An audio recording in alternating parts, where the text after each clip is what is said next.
Haunted houses pop up around Halloween. A lot of scary fun there, but what about properties that people say are haunted year-round? The real deal. Would you buy haunted real estate? Fox 8's Michael Spears out asking that question this morning. And Michael, you know, I think a lot of people say, I hope I would never be faced with this, but it's kind of an interesting question. It is an interesting question, Brad, and you know, myself included, I hope I never am faced with that, but Realtor.com asked people on their website, would you ever consider buying a haunted house?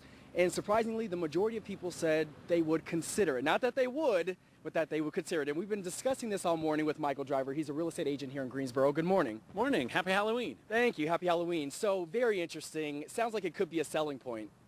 Well, I would love to be the guy who had a writer on his sign that said, this house is definitely haunted. Really?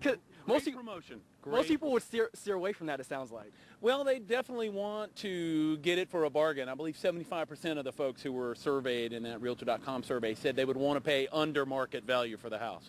But it would definitely sell.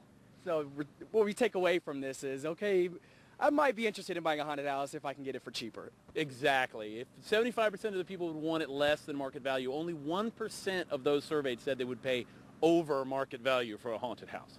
So I have to ask, have you ever sold a haunted house?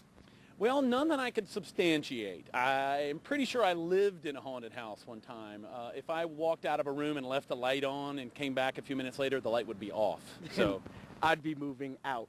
But so say you were to sell a haunted house, was that something you'd have to disclose to the buyer? Well, in North Carolina, it's not a required disclosure because there's no substantiation that a house is actually haunted.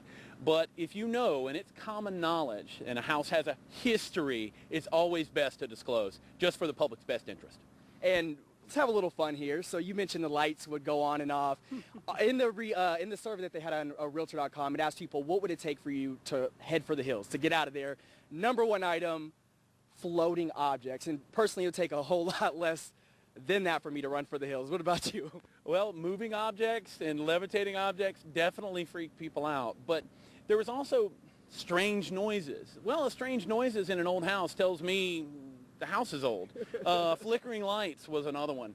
Flickering lights tells me there's an electrical problem, not that the house is haunted. So I would always get it investigated at first. Interesting. Thank you so much for being here this morning. We're going to toss it back to Brad. So Brad, would you ever consider moving into a haunted house? Only if I could get the ghost to become a renter and let me turn it into a duplex, split it out, and then do it like that and make some money, a little income on the property. Watch too much home stuff.